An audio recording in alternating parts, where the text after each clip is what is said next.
श्री मुरलीधर विद्यार्थियों હું કિરણ ગોસ્વામી શ્રી મુરલીધર વિદ્યાલય અંજારની આ ચેનલ પર આપ સૌનું સ્વાગત કરું છું।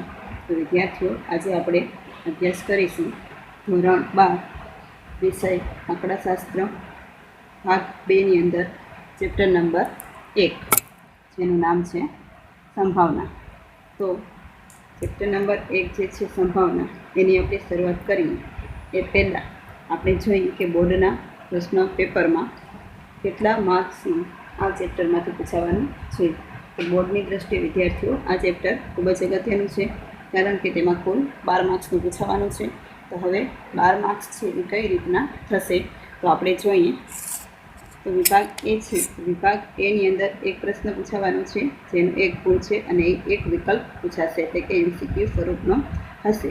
ત્યારબાદ વિભાગ બી છે, તો બીની અંદર પણ એક પ્રશ્ન પૂછાશે, એ પણ એક ગુણનો હશે અને શું હશે વિદ્યાર્થીઓ, એક વાક્ય હશે। ત્યારબાદ વિભાગ સીની અંદર એક પ્રશ્ન પૂછાવાનો નથી। વિભાગ ડીની અંદર 2 પ્રશ્ન પૂછાશે, એ કુલ 6 માર્ક્સ હશે, એટલે કે એક પ્રશ્નના 3 માર્ક્સ અને 2 પ્રશ્નના 6 માર્ક્સ, તો એ દાખલા હોઈ શકે। અને વિભાગ ઈની અંદર એક પ્રશ્ન પૂછાશે, એ હશે 4 માર્ક્સનો, એ હશે દાખલો। તો આ રીતે વિદ્યાર્થીઓ કુલ 12 માર્ક્સનું છે આ ચેપ્ટરમાંથી પૂછાવાનું છે। તો આ ચેપ્ટર આપણી જે સમજશક્તિ છે એના ઉપર આધારિત છે। તો વિદ્યાર્થીઓ, ચેપ્ટરનું નામ છે સંભાવના। તો આ જે સંભાવના છે, તો સંભાવના એટલે કે જે આપણે યાદ હોય તમને, તો આપણે જે કૌન બનેગા કરોડપતિ જોતા હતા, એમાં જે 50-50 લાઇનનો ઉપયોગ કરતા હતા, એટલે કે 50% સંભાવના કે કોઈ પણ ઘટના છે તો બનવાની અને ન બનવાની સરખી શક્યતા હોય તો આપણે એને સંભાવના કહીશું। ધારો કે વરસાદ જેવું વાતાવરણ હોય અને આપણે અનુમાન લગાવીએ, અંદાજ લગાવીએ કે આજે વરસાદ પડશે, તો અમુક વખત આપણે એનું એવું પણ અનુમાન લગાવીએ કે વરસાદ નહીં પડે, તો બંનેની શક્યતા કેવી છે, સરખી શક્યતા છે, તેથી આપણે એને સંભાવના તરીકે ઓળખીએ છીએ। એટલે કે આપણે જે અનુમાન લગાવીએ છીએ એને આપણે સંભાવના કહીશું। તો સંભાવના ચેપ્ટર સમજીએ તેમાં અમુક અગત્યના જે શબ્દો છે આપણે સમજવા જરૂરી છે। તેમાં સૌથી પહેલો જે શબ્દ છે એ શું છે, યાદચ્છિક પ્રયોગ। તો વિદ્યાર્થીઓ, યાદચ્છિક પ્રયોગ છે એ કોને કહેવાય? તો હું તમને એક ઉદાહરણ આપું કે આપણે કોઈ બેંક છે, બેંકમાં આપણે ધારો કે 1 લાખ રૂપિયા રાખીએ છીએ અને 1 વર્ષ માટે રાખીએ છીએ અને એનું વ્યાજ દર છે નિશ્ચિત છે, ધારો કે એ વ્યાજ દર છે એ 8% છે। તો આપણને ખ્યાલ જ છે કે 1 લાખના 8%, એટલે કે આપણને 8,000 રૂપિયા છે એ વર્ષના અંતે વ્યાજ મળશે। તો આ તો થઈ નિશ્ચિત ઘટનાની વાત। પર વિદ્યાર્થીઓ, અમુક ઘટનાઓ એવી હોય છે કે જેની આપણે અગાઉથી ખબર પડતી નથી, એટલે કે અનિશ્ચિત હોય છે। ધારો કે આપણે કોઈ સિક્કો ઉછાળીએ છીએ, તો સિક્કામાં કુલ કેટલી બાજુઓ વિદ્યાર્થીઓ? કુલ 2 બાજુઓ હોય, એક તો છાપ અને બીજું કાંટો। આપણે સિક્કો ઉછાળીએ એના પહેલાં આપણે ચોક્કસપણે ખ્યાલ નથી આવતો, એટલે કે નિશ્ચિત નથી કે છાપ જ પડશે કે કાંટો, એ આપણે આપણા અનુમાન ઉપરથી નક્કી કરવાનું છે। એવી જ રીતના પાસો છે, તો પાસામાં કુલ 6 બાજુઓ છે, 6 બાજુઓમાંથી આપણને કઈ બાજુ પડશે તે ખ્યાલ નથી, કોઈ પણ બાજુ પડી શકે। તો વિદ્યાર્થીઓ, આવી જે અનિશ્ચિત ઘટનાઓ છે એનું આપણે અનુમાન જ લગાવી શકીએ છીએ। તો આવી જે અનિશ્ચિત ઘટનાઓ છે એને આપણે યાદચ્છિક ઘટનાઓ કહીએ છીએ। અને યાદચ્છિક પ્રયોગ કોને કહેવાય? કે ચાન્સ પર આધાર રાખતી ઘટનાના પરિણામોને યાદચ્છિક પ્રયોગ કહે છે। ચાન્સ ઉપર એટલે કે આપણે જે સંભાવના નક્કી કરીએ છીએ કે આપણે સિક્કો ઉછાળીએ છીએ, તો આપણે ચાન્સ મારીએ, એટલે આપણે લોટરીની ટિકિટ લઈએ તો આપણે ચાન્સ લગાવીએ, આપણા લક કામ કરે છે કે નહીં આપણે ચેક કરતા હોઈએ, તો ક્યારેક આપણે લોટરીમાં ઇનામ લાગી પણ શકીએ અને ક્યારેક ઇનામ ન પણ લાગી શકે। એવી રીતના સિક્કો ઉછાળીએ તો આપણે ખાલી અનુમાન કરીએ કે આપણે છાપ મળશે કે કાંટો મળશે। તો આ બધી જે ચાન્સ પર આધારિત ઘટનાઓ છે એના પરિણામોને આપણે યાદચ્છિક પ્રયોગ કહીએ છીએ। તો આપણે જોઈએ યાદચ્છિક પ્રયોગના ઉદાહરણો। વિદ્યાર્થીઓ, યાદચ્છિક પ્રયોગને અહીંયા 3 પ્રયોગ કરેલા આપ્યા છે। તો સૌથી પહેલો પ્રયોગ છે આપણે સિક્કો ઉછાળવાની ઘટના। તો આપણે કોઈ પણ ગેમ ચાલુ કરીએ એના પહેલાં પણ આપણે સિક્કો ઉછાળતા હોઈએ છીએ, ટીમ બનાવવા માટે, કે છાપ પડે તો પહેલાં આનો વારો, કે કાંટો પડે તો પહેલાં આનો વારો, એ રીતના આપણે જે સિક્કો ઉછાળીએ છીએ, આકૃતિમાં બતાવેલું છે કે સિક્કો ઉછાળવામાં આવે છે। તો આપણે એ પ્રયોગ સમજીએ કે એક સમતોલ સિક્કો ઉછાળો। આ પ્રયોગના 2 શક્ય પરિણામો કયા કયા હોય વિદ્યાર્થીઓ? સિક્કાની અંદર છાપ અને કાંટો। છાપ એટલે હેડ એટલે કે H લખવાનું, અને કાંટો એટલે કે ટેલ એટલે કે T લખવાનું। પૈકી કોઈ એક પરિણામ મળશે, તો આપણે બંને પરિણામો તો એકસાથે મળવાના નથી, બેમાંથી કોઈ પણ એક જ પરિણામ મળશે. આપણે ધારી લઈએ કે સિક્કો તેની ધરી પર ઊભો રહેતો નથી, એટલે સિક્કો છે એ વચ્ચોવચ ઊભો નથી રહેતો, એવી આપણે ધારણા કરી લેવાની છે. આમ સિક્કો ઉછાળવાના પ્રયોગમાં શક્ય પરિણામો H અને T એમ બે જ છે, પરંતુ આ બે પરિણામો પૈકી કયું પરિણામો મળશે તે નિશ્ચિતપણે પ્રયોગ પૂર્વે કહી શકાતું નથી.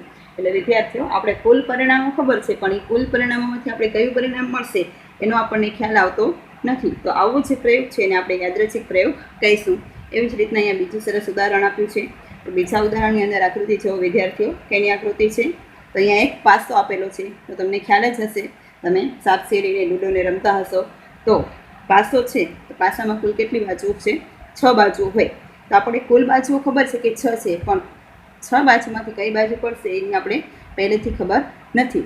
તો એને આપણે યાદચ્છિક પ્રયોગ કહીશું. જો અહીં આપણે કે 1 2 3 4 5 6 એમ 1 થી 6 અંક લખેલા 6 બાજુવાળા એક સમતોલ પાસાને ઉછાળો. તેની ઉપરની બાજુએ આવતા અંકને નોંધો. આ પ્રયોગના 6 શક્ય પરિણામો 1 2 3 4 5 6 પૈકી કોઈ એક પરિણામ મળશે, એટલે કે 6 માંથી ગમે તે એક જ પરિણામ આવી શકે.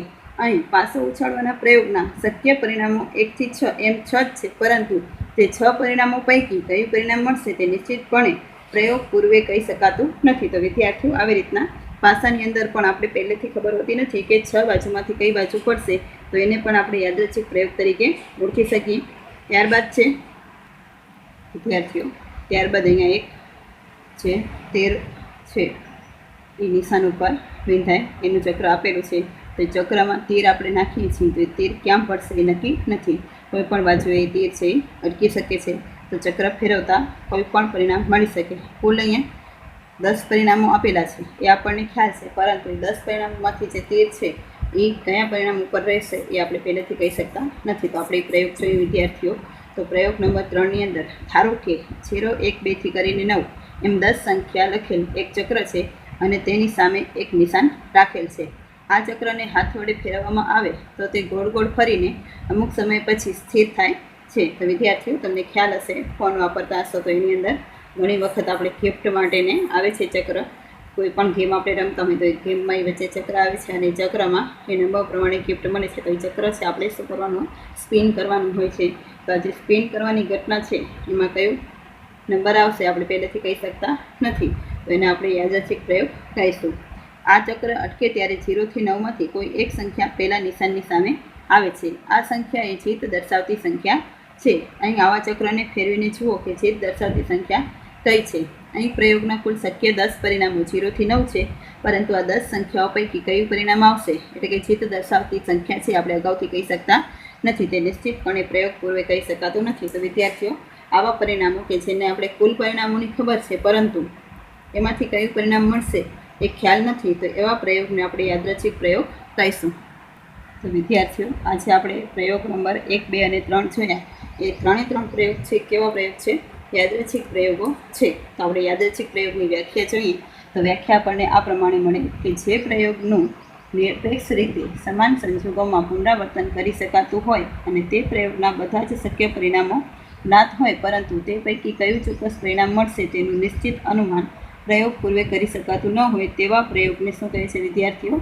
યાદચ્છિક પ્રયોગ કહે છે. અથવા તો આપણે શોર્ટમાં પહેલે જ વ્યાખ્યા જોઈ હતી કે ચાન્સ પર જે પણ પ્રયોગ આધાર રાખતો હોય એના બધા પરિણામોને આપણે શું કહીએ છીએ? યાદચ્છિક પ્રયોગ.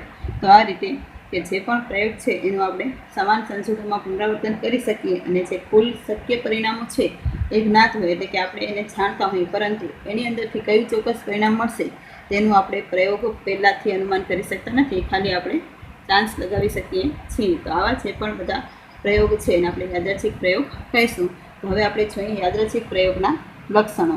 તો લક્ષણોની અંદર સૌથી પહેલું લક્ષણ છે કે યાદચ્છિક પ્રયોગનું નિરપેક્ષ રીતે લગભગ સમાન સંજોગોમાં પુનરાવર્તન કરી શકાય છે. તો વિદ્યાર્થીઓ, આપણે સિક્કો કે પાસો છે એને આપણે એક વખત ઉછાળી શકીએ છીએ, 2 વખત ઉછાળી શકીએ, 3 વખત ઉછાળી શકીએ. તો આ રીતે સમાન સંજોગોમાં એનું પુનરાવર્તન થઈ શકે છે. પછી બીજું લક્ષણ છે કે યાદચ્છિક પ્રયોગના શક્ય તમામ પરિણામો જ્ઞાત હોય છે, પરંતુ તે પૈકી કયું ચોક્કસ પરિણામ મળશે તેનું નિશ્ચિત અનુમાન પ્રયોગ પૂર્વે કરી શકાતું નથી. અને બીજી બાબત કે આપણે જે વ્યાખ્યા જોઈ કે કુલ પરિણામો આપણે ખ્યાલ હોય છે, પરંતુ કુલ પરિણામમાંથી કયું પરિણામ મળશે તે આપણને ખ્યાલ છે નહીં. અને ત્રીજું પરિણામ છે કે યાદચ્છિક પ્રયોગના તે ચોક્કસ પરિણામ મળે છે, એટલે કે યાદચ્છિક પ્રયોગ છે એ પૂરો થઈ જાય ત્યારબાદ આપણને ખ્યાલ પડે છે કે આપણે કયું પરિણામ મળ્યું છે. એટલે કે આપણે સિક્કો ઉછાળી લઈએ છીએ ત્યારબાદ આપણે જોઈએ છીએ કે એમાં છાપ પડી છે કે કાંટો. પાસો ઉછાળી લઈએ છીએ તો પાસો ઉછાળ્યા પછી આપણને ખ્યાલ પડે છે કે એની અંદર 1 નંબર આવ્યો, 2 નંબર આવ્યો કે 1 થી 6 સુધીમાં કોઈ એક ચોક્કસ પરિણામ ત્યાર પછી મળશે. તો આ 3 લક્ષણો છે કે સૌથી પહેલાં તો સમાન સંજોગોમાં પુનરાવર્તન કરી શકાય છે. પછી બીજું લક્ષણ છે કે કુલ પરિણામો ખ્યાલ છે પરંતુ ચોક્કસ પરિણામ ખ્યાલ નથી. અને ત્રીજું છે કે યાદચ્છિક પ્રયોગના આપણને ચોક્કસ પરિણામ મળે છે. તો વિદ્યાર્થીઓ આ થઈ યાદચ્છિક પ્રયોગની વાત. ત્યાર પછી છે એના પછીનો શબ્દ નિદર્શ અવકાશ. તો વિદ્યાર્થીઓ નિદર્શ અવકાશ કોને કહેવાય? તો જોઈએ આપણે કે કોઈ પણ યાદચ્છિક પ્રયોગના શક્ય તમામ પરિણામોના ગણને તે યાદચ્છિક પ્રયોગનો નિદર્શ અવકાશ કહે છે. તો આપણે જે યાદચ્છિક પ્રયોગ છે એમાં આપણને જે શક્ય કુલ પરિણામો ખ્યાલ છે તો એ કુલ પરિણામોના જે પણ ઘટકો છે એ બધાને આપણે શું કહીશું વિદ્યાર્થીઓ? નિદર્શ અવકાશ. તો નિદર્શ અવકાશને આપણે સામાન્ય રીતે કયા સંકેતથી દર્શાવવાનું છે? યુ અથવા તો એસ. તો નિદર્શ અવકાશ છે એને આપણે યુ અથવા એસ સંકેત વડે દર્શાવવાનું છે. અને જે નિદર્શ અવકાશના ઘટકોને છે એને આપણે શું કહીશું? નિદર્શ બિંદુઓ. ધારો કે આપણે સિક્કો ઉછાળીએ તો સિક્કાની અંદર છાપ કે કાંટો મળે છે તો આ છાપ કે કાંટો છે એને આપણે શું કહીશું? નિદર્શ બિંદુઓ. તો વિદ્યાર્થીઓ આપણે નિદર્શ અવકાશના અહીંયા અમુક પ્રયોગો જોઈએ. તો એ પ્રયોગની અંદર પહેલો પ્રયોગ છે એક સમતોલ સિક્કો ઉછાળવો. આ યાદચ્છિક પ્રયોગમાં શક્ય પરિણામો કેટલા છે વિદ્યાર્થીઓ? 2, એચ અને ટી. તો આ રીતના એચ અને ટી આપણને ખ્યાલ છે. તો નિદર્શ અવકાશ યુ બરાબર આપણે છગડીયા કૌંસમાં એચ અને ટી અથવા તો યુ બરાબર ટી અને એચ એ ગમે તે રીતે આપણે લખી શકીએ કે કોઈ પણ પરિણામ પહેલે લખી શકીએ પણ કુલ પરિણામો છે એનો સમાવેશ એમાં થઈ જવો જોઈએ. તો વિદ્યાર્થીઓ આ જે છાપની નિશાની છે આ છે કાંટાની નિશાની. છાપને આપણે આ ચિત્રની અંદર હવે એચ તરીકે ઓળખીશું અને કાંટાને ટી તરીકે ઓળખીશું. એચ એટલે કે હેડ અને કાંટો એટલે કે ટેલ. ટી તરીકે આપણે દર્શાવીશું. તો એચ અને ટી આપણે હવે યાદ રાખવાના છે. સિક્કાની અંદર 2 બાજુઓની જે સંજ્ઞા છે તે. વિદ્યાર્થીઓ ત્યારબાદ અહીંયા બીજો પ્રયોગ આપ્યો છે પાસો ઉછાળવાનો. તો 1 થી 6 એમ કુલ જે 6 અંક લખેલો એક પાસો છે એને આપણે ઉછાળીએ છીએ. આ યાદચ્છિક પ્રયોગના શક્ય પરિણામો કેટલા છે વિદ્યાર્થીઓ? 6 છે. તો 1 થી 6 એ અહીં નિદર્શ અવકાશ યુ છે.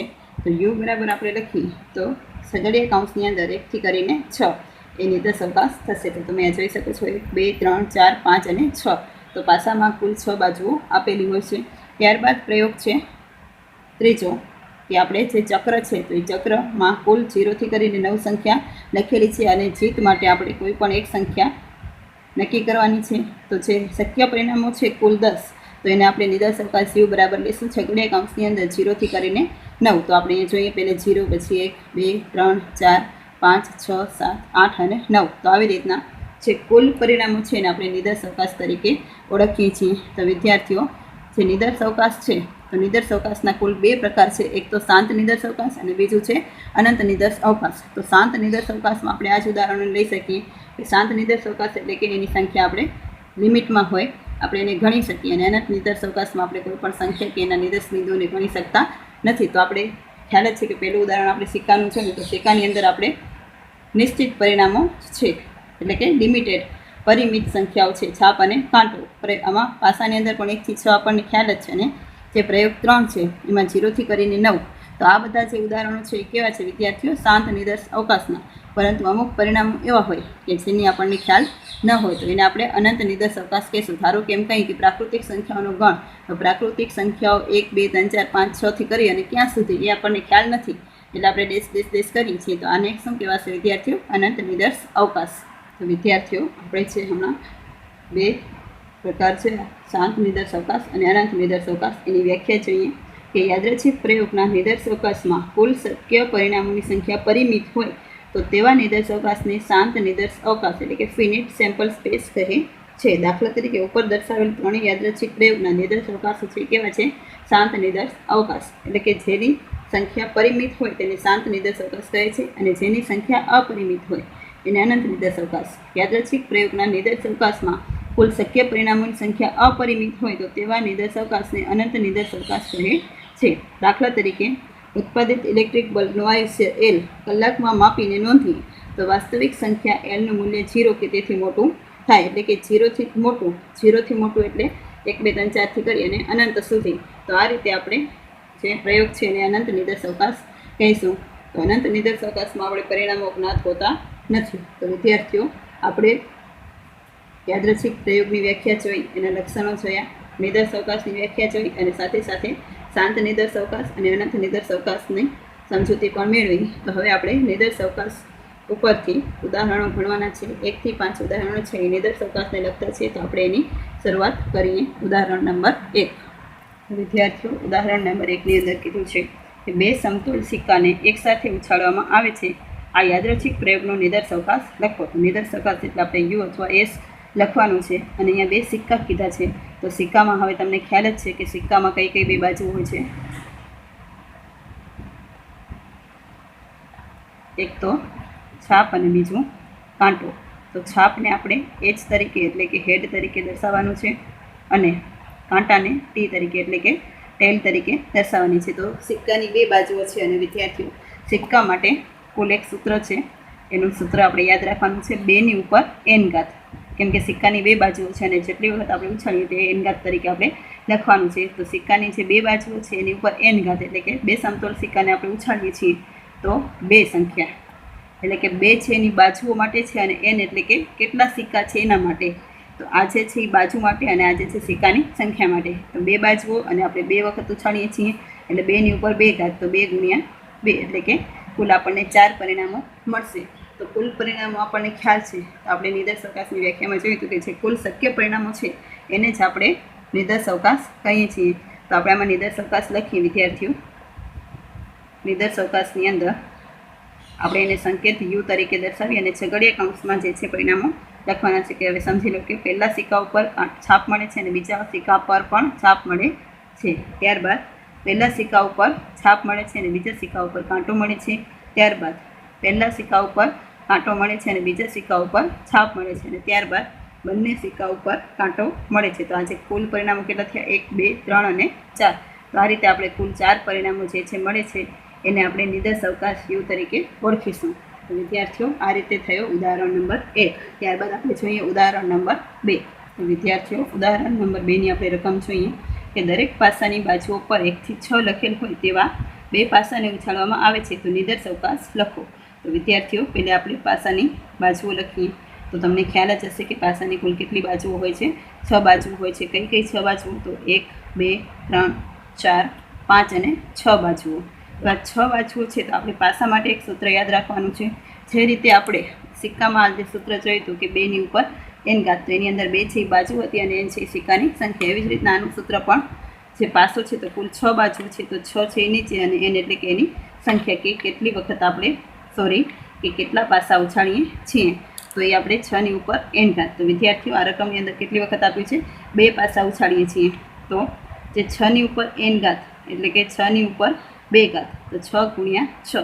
તો આપણે કુલ કેટલા પરિણામો મળશે નિદર્શઅવકાશની અંદર? 36. અને આમાં નિદર્શઅવકાશ પૂછ્યો છે તો આપણે 36 પરિણામો જે છે બતાવવા પડશે. તો આપણે બતાવીએ 36 પરિણામોને છગડીયા કૌંસની અંદર. પહેલા પાસા ઉપર 1 પડે અને બીજા ઉપર 1 પડે. પહેલા પાસા ઉપર 1 જ રાખીએ અને બીજા પાસા ઉપર આપણે બદલાવીએ 1, 2. ત્યારબાદ 1, 3, 1, 4, 1, 5 અને 1, 6.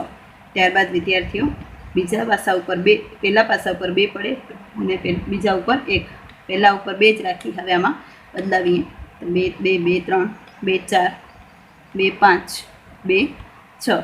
ત્યારબાદ પહેલા પાસા ઉપર 3 પડે અને બીજા ઉપર 1. પહેલા ઉપર 3, બીજા ઉપર 2. પહેલા ઉપર 3 અને બીજા ઉપર પણ 3. પહેલા ઉપર 3, બીજા ઉપર 4. પહેલા ઉપર 3, બીજા ઉપર 5 અને પહેલા ઉપર 3 અને બીજા ઉપર 6. એ જ રીતના પહેલા ઉપર 4, બીજા ઉપર 1. પહેલા ઉપર 4, બીજા ઉપર 2. પહેલા ઉપર 4, બીજા ઉપર 3. પછી 4 અને 4, 4 અને 5 અને 4 અને 6. એ જ રીતે 5, 5 અને 1, 5 અને 2, 5 અને 3, 5 અને 4, 5 અને 5 અને 5 અને 6. એ જ રીતે 6ની લાઈન લઈએ તો 6 અને 1, 6 અને 2, 6 અને 3, 6 અને 4, 6 અને 5 અને 6 અને 6. તો વિદ્યાર્થીઓ, આ રીતે પાસા ઉપરની ગણતરી છે એ આપણે નિદર્શઅવકાશ તરીકે કુલ 36 પરિણામો મળે. તો આપણે અહીંયા 1થી શરૂઆત કરી છે અને આમાં પણ 6 સુધી અને બીજા પાસા ઉપર પણ 6 સુધી આપણે લઈ જઈએ છીએ. કેમ કે કુલ પાસાની બાજુ કેટલી છે? 6. તો આ નિદર્શઅવકાશ આપણે કુલ 36 પરિણામો મળ્યા. વિદ્યાર્થીઓ, આપણે ઉદાહરણ નંબર 3ની સમજૂતી મેળવી. તો ઉદાહરણ નંબર 3માં આપેલું છે કે એક ફેક્ટરીમાં ઉત્પાદિત થયેલા 1000 એકમોની ગુણવત્તા ચકાસી તેમાંના ખામીયુક્ત એકમો શોધવાના પ્રયોગનો નિદર્શ અવકાશ લખો. તો વિદ્યાર્થીઓ, આમાં એક ફેક્ટરીમાં કુલ 1000 એકમોનું ઉત્પાદન થાય છે. એ 1000 એકમોમાંથી આપણે શોધવાના છે કે ખામીવાળા એકમો કયા છે. તો વિદ્યાર્થીઓ, જે આપણે ખામીવાળા એકમો છે એ 1000માંથી કોઈ પણ હોઈ શકે. તો 1 પણ હોઈ શકે, 2 પણ હોઈ શકે, ત્રીજો પણ હોઈ શકે, 4 પણ હોઈ શકે, અથવા તો એકેય ખામી ન હોય એવું પણ હોઈ શકે. તો આપણે આવી રીતના જોઈએ તો જે 1000 પરિણામો છે તો આપણે કુલ પરિણામો 1001 મળશે. તો કઈ રીતના વિદ્યાર્થીઓ, જે કુલ પરિણામો છે એ કુલ પરિણામો આપણે એની શક્યતા છે એ કઈ છે, 0થી કરી અને 1000 સુધી. એટલે આપણે આ 1000 સુધીમાંથી કોઈ પણ એકમ ખામીવાળો હોઈ શકે, અથવા તો એકે ખામી ન હોય તો 0 પણ હોઈ શકે. આપણે યુ કઈ રીતના મળશે, તો યુ બરાબર 0, 1, 2, 3, 4થી કરીને આપણે 1000 સુધી લખવાનું નથી, પણ ડેશ કરી અને 1000. તો આ છે એના માટે નિર્દેશ અવકાશ થશે. તો વિદ્યાર્થીઓ, આ 1000 એકમમાંથી આપણે નિશ્ચિત નથી કે કયો એકમ ખામીયુક્ત છે, પરંતુ જે 1000 એકમો છે એમાં ખામી હોવાની શક્યતા એટલી જ રહેલી છે. એટલે આપણે યુની અંદર 0થી કરી અને 1000 એકમો લઈએ છીએ. ત્યારબાદ આપણે જોઈએ ઉદાહરણ નંબર 4. વિદ્યાર્થીઓ, હવે આપણે જોઈએ ઉદાહરણ નંબર 4. એની રકમ આપેલી છે કે પ્રથમ 4 પ્રાકૃતિક સંખ્યાઓમાંથી 3 સંખ્યાઓ પસંદ કરવાના યાદૃચ્છિક પ્રયોગના નિદર્શ અવકાશ લખો. તો વિદ્યાર્થીઓ, અહીંયા પસંદ કરવાનું આપ્યું છે. તો તમે 11મા ધોરણમાં જે ચેપ્ટર ક્રમચય સંચય ભણીને આવ્યા છો એમાં તમને યાદ હશે તો આપણે ગોઠવણી કરવા માટે કીધું હોય તો આપણે ક્રમચયનો ઉપયોગ કરતા હતા, અને જે પસંદગી કરવા માટે કીધું હોય તો આપણે સંચયનો ઉપયોગ કરતા હતા. તો આપણે આમાં જે કુલ પરિણામો છે કે કુલ પરિણામો કેટલા મળશે એના માટે આપણે જે સંચયનું સૂત્ર છે એનો આપણે ઉપયોગ કરી શકીએ. તો સંચયનું સૂત્ર આપણે યાદ હોય તો NCN બરાબર n ફેક્ટોરિયલ છેદમાં NCR બરાબર n ફેક્ટોરિયલ r ફેક્ટોરિયલ અને n માઇનસ r ફેક્ટોરિયલ આપણે લખતા હતા. તો n એટલે કે કુલ 4 પ્રાકૃતિક સંખ્યાઓ છે આપણે n બરાબર લેવાની છે, અને r એટલે કે એમાંથી આપણે કેટલી સંખ્યા પસંદ કરવાની છે, 3 સંખ્યા પસંદ કરવાની છે. તો એ આપણે 3 લેશું. તો આને આપણે સોલ્વ કરીએ તો n ની જગ્યાએ 4 ફેક્ટોરિયલ, અહીંયા 3 ફેક્ટોરિયલ અને એમાં 4 માઇનસ 3 ફેક્ટોરિયલ. તો 4 ફેક્ટોરિયલ અને 3 ફેક્ટોરિયલ, અને 4માંથી 3 જાય તો 1 ફેક્ટોરિયલ. તો 1 ફેક્ટોરિયલ એટલે 1 જ થશે, અને 4 ફેક્ટોરિયલ અને 3 ફેક્ટોરિયલને આપણે છૂટું પાડીએ, 4 ફેક્ટોરિયલને આપણે છૂટું પાડીએ તો 4 અને 3, કેમ કે છેદમાં 3 છે તો 3 3 ઉડી જાય, અને ગુણ્યા 1 ફેક્ટોરિયલ એટલે 1 તન ઉડી જશે. તો જવાબ મળશે આપણને 4. તો વિદ્યાર્થીઓમાં કુલ નિદર્શ અવકાશના પરિણામો આપણને કેટલા મળશે, 4 પરિણામો મળશે. તો 4 પરિણામો કયા કયા મળશે આપણે જોઈએ. તો આપણે વારાફરતી છે સંખ્યાઓ છે એને આપણે લખતા જઈએ. તો યુ બરાબર, તો સૌથી પહેલાં આપણે જે 4 સંખ્યાઓ છે તો 4 સંખ્યાઓ આપણે આવી રીતના લખીએ છીએ 1, 2, 3 અને 4. તેમાં આપણે વારાફરતી લેતા જઈએ 1 અને 2 અને 3, એટલે 3 સંખ્યાઓ પસંદ કરવાની છે. તો એક કૌંસની અંદર કેટલી સંખ્યા આવશે, 3. તો પહેલાં આપણે લઈએ 1, 2 અને 3, ત્યારબાદ આપણે લઈએ 1, 2 અને 4. એટલે આવી રીતના વારાફરતી આપણે લેતા જવાનું છે. ત્યારબાદ આપણે લઈએ 1, 3 અને 4, અને ત્યારબાદ આપણે લઈએ 2, 3 અને 4. હવે વિદ્યાર્થીઓ, આપણે જે સંખ્યાઓ છે ને આ સાઈડ જવાનું નથી, ખાલી આ સાઈડથી સીધી સંખ્યાઓ લેવાની છે. તો આપણે કુલ આ શક્ય પરિણામો આપણે જોયું તો કેટલા મળ્યા, 4. તો 1, 2, 3 અને 4 કૌંસ જે છે એ થઈ ગયા છે. આ પહેલો કૌંસ, આ બીજો કૌંસ, આ ત્રીજો કૌંસ અને આ ચોથો કૌંસ. તો આ રીતે આપણે વિદ્યાર્થીઓ 4 પરિણામો ખ્યાલ આવી શકે છે. અને આ પરિણામો છે, આના સિવાય હવે આમાંથી એક પરિણામો નહીં બને, આપણે પાછળની સાઈડ નહીં પણ આગળની સાઈડથી બધા પરિણામો વારાફરતી લેતા જવાના છે, અને જેટલી સંખ્યા પસંદ કરવાની કીધી છે એટલી સંખ્યા કૌંસની અંદર રાખવાની છે. તો આ રીતે આપણે ઉદાહરણ 4 છે એની અંદર નિદર્શ અવકાશ મળી ગયો. ત્યારબાદ આપણે જોઈએ ઉદાહરણ નંબર 5. તો વિદ્યાર્થીઓ, ઉદાહરણ નંબર 5ની રકમ આપેલી છે, જેમાં આપેલું છે કે પ્રાકૃતિક સંખ્યાઓ પૈકી કોઈ પણ એક સંખ્યા યાદૃચ્છિક રીતે પસંદ કરવાના યાદૃચ્છિક પ્રયોગનો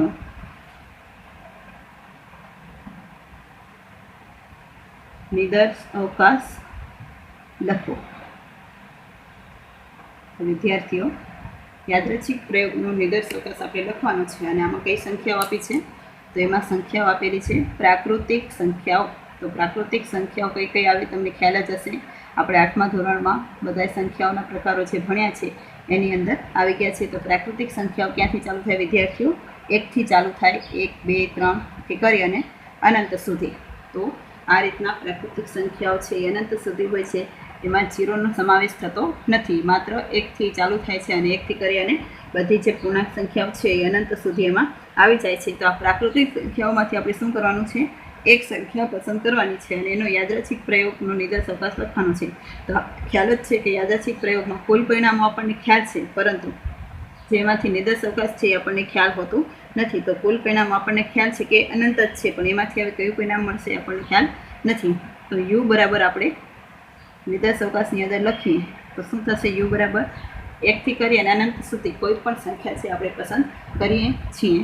તો 1 2 3 4 આ રીતના ડેશ કરી અને અનંત. તો વિદ્યાર્થીઓ આ રીતના જ્યારે પણ અનંતની નિશાની આવે છે તો આપણે જે નિદર્શ અવકાશના 2 પ્રકારો જે છે, શાંત નિદર્શ અવકાશ અને અનંત નિદર્શ અવકાશ, તેમાંથી આજે કયો પ્રકાર મળ્યો વિદ્યાર્થીઓ? તો અનંત નિદર્શ અવકાશ. તો તમને પ્રકાર પૂછે તો આ રીતે પણ લખી શકો. એટલે જ્યારે આપણે કુલ પરિણામો જ્ઞાત હોય તો તમે આગળ ઉદાહરણ નંબર 4 જોઈએ તો ઉદાહરણ નંબર 4માં તમને ખ્યાલ છે કે કુલ પરિણામો આપણે કેટલા મળે? 4 મળશે. તો આ છે નિદર્શ અવકાશ છે એ કયો નિદર્શ અવકાશ થયો? શાંત નિદર્શ અવકાશ. પણ આપણે જે ઉદાહરણ નંબર 5 છે તો ઉદાહરણ નંબર 5ની અંદર કુલ પરિણામોની કેટલી સંખ્યા છે એ ખ્યાલ નથી. તો એ કયા પ્રકારનો નિદર્શ અવકાશ કહેવાશે વિદ્યાર્થીઓ? અનંત નિદર્શ અવકાશ. તો આ રીતે આપણે નિદર્શ અવકાશના બધા ઉદાહરણોની સમજૂતી મેળવી. ત્યારબાદ આપણે અમુક છે પદો છે, જેવા કે ઘટના, ઘટનાની અંદર ચોક્કસ ઘટના, અશક્ય ઘટના, વિશિષ્ટ ઘટના, યોગ ઘટના, છેદ ઘટના, નિવારક ઘટના, પરસ્પર નિવારક, અનિવારક ઘટના. તો આ બધા જે પ્રકારો છે એની સમજૂતી છે એ હવે પછીના વિડીયોમાં આપણે મેળવશું. અસ્તુ.